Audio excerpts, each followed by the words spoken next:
man Theo Butler, and welcome to another exciting episode of I Ain't Saying. I'm just saying what's wrong with me, nation. Y'all go ahead and clap that damn thing on it. Yeah. Before we begin, like, share, subscribe. If you like, leave a comment.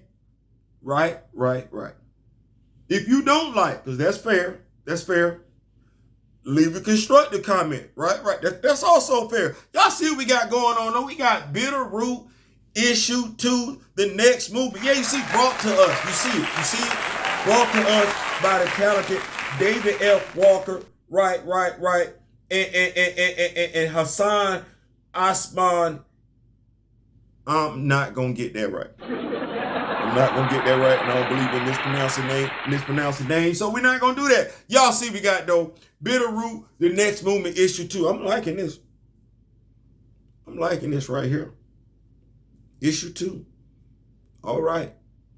Image, y'all. You know what, Image? Y'all a nice alternative. Can I say that? Image Comics? Y'all a nice alternative. I appreciate y'all. I appreciate y'all. I just want to let y'all know. I feel like that's fair. Let y'all know. I really do appreciate y'all. That said, we cracked this puppy on open. Somewhere in the middle of nowhere, 1964, we come across a small RV with a DJ on the inside dedicating a song to the Sangerye family. Coming to take my soul. That's what that is. Taking it to the events from last issue, this song is dedicated specifically to them, acknowledging those lost and those still missing. Yeah, that's what that is. Speaking of those missing, we find members of the Sangerye family still doing battle against the Jinoos from last issue. And lest we forget, they have a strict no deletion rule. That's what they got. Why? Because the Jinoos are actual people. Yeah. In essence, giving in completely to your hatred of others can turn you into a monster in this universe. Remember that for later. Yep. That said, Cotton, Sandra, and Joseph do their best to not delete the Jinoos. Not that the Jinoos are making it that easy not to do. They overcomplicate the situation. Over to Saskatchewan County, Mississippi, 1964, we find Governor Bobby Lee Garnett sounding like we might think a governor from Mississippi might sound in 1964. I ain't saying, I'm just saying. Anyway, he's telling folks, me and mine, were made by the devil, and that God chose him and his people. That's what he's saying. His children to rule over me and mine.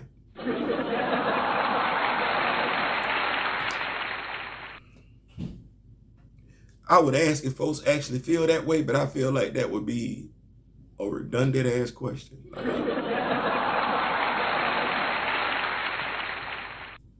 Imagine if everybody thought like that. Anyway.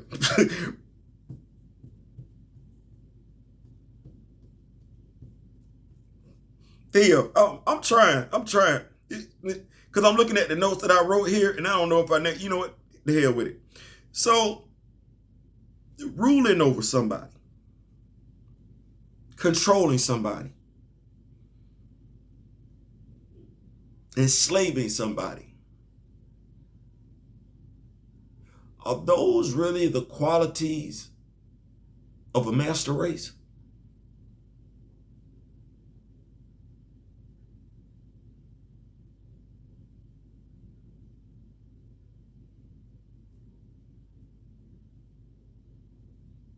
I don't think so. I just when I think about being a master, I'm not really looking at being reliant on anybody.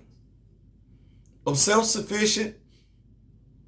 That's what makes me the master, because I don't need anybody. You can't take services away from me to cripple me later on because I'm a master. Anything you can do, I can do better than you. I don't. That's what make me. Like a master chef. Yeah, I like that. A master chef. This the best cook. That's the best chef. You don't need other chefs. No, no, no, no, no. The other chefs wish they knew what the master chef knew.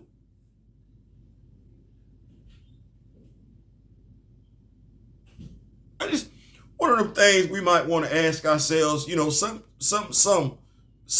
of us, everybody not gonna want to ask that question, but just pontificate on that for a little bit. Just master race.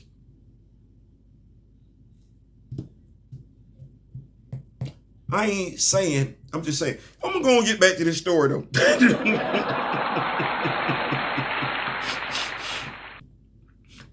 Nevertheless, as the mayor continues his speech, we find Mariah and Enoch, along with FBI agents Steele and York, overhearing the mayor with Agent Steele particularly being interested in what the mayor got to say. Yeah, I bet you are. Agent York tries to play peacemaker, but it's too late. Mariah done had enough of Agent Steele and his shenanigans. She essentially reads him the riot act, figuratively. Meanwhile, Enoch fills his mother in on the goings on as we take a peek on Cotton and Sandra on cleanup duty when she realizes Joseph is missing. Yeah, he is. Turns out he went after one of the Jinoos, and when taunted by said Jinoos, woo!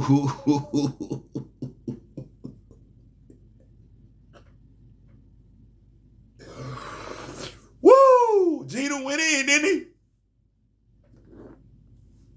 Yeah, he did. Yeah. Anyway,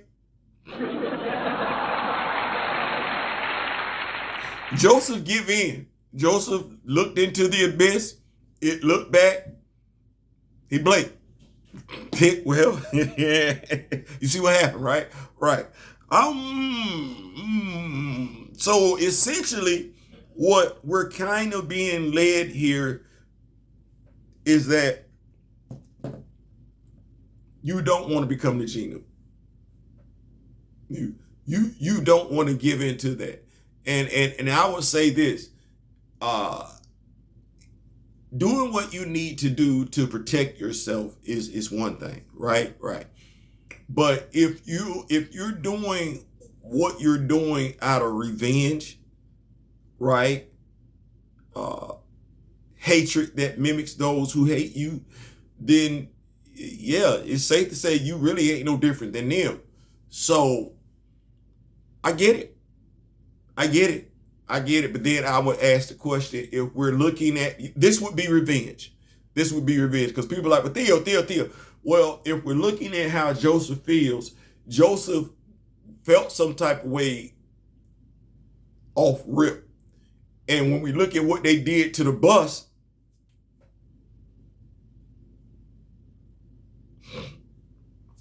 right. So if Joseph is the one that's gonna be easily triggered, yeah, he been triggered a long time ago. This was just a matter of time. And so I get it. It's a nice little sub story within the story itself and everything like that. Something to make it, something to make it do all that right there. So going back over to Saskatchewan County, Agent York is trying to keep the peace, like we said, between Agent Steele and Mariah. She ain't going for it.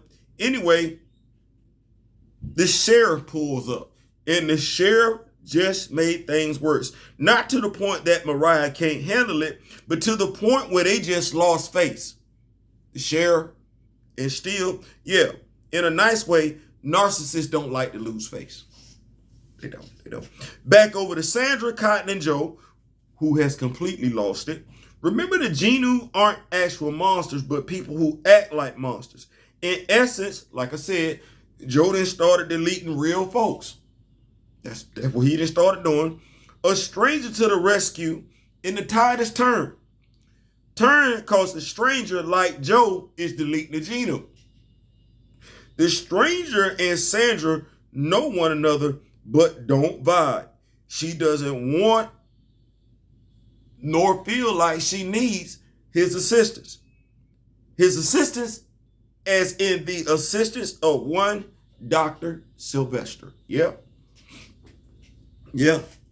Yeah. Yeah. So, thoughts. Well, this is Bitterroot. This is during the civil rights era, right? And we know who the Jinoos are supposed to represent. And if we're being asked with Theo, why is Joseph turning and Sylvester doesn't? Well, Sylvester did look like he had an insulated suit on and everything like that, so that might have something to do with it. I'm reading it just like you. I do know from the previous Bitterroot series that if you were bit, you could become infected and everything like that. So I'm here for the ride just like y'all are. We know this is the civil rights era. We know we got the Sangerye family. The Sangerye family has been battling the Jinoos for a while now, and the Jinoos then came back. We got corrupt officials, but it's 2025, so we don't need that like that. We don't need that like that's just fiction. No, that's sad case reality. Anyway, let me know what your thoughts are in the comment section and everything. We gonna come back with Bitterroot, the next movement, issue 3. See how the Sangerye family goes about handling this Jinoos situation in Saskatchewan County, and see what the local authorities, whether they gonna help or hurt. I ain't saying, I'm just saying. In the meantime, in between time, till next time, remember the late, great Don Cornish and Chadwick Boseman. I wish each and every last one of you love, peace, and so, yeah.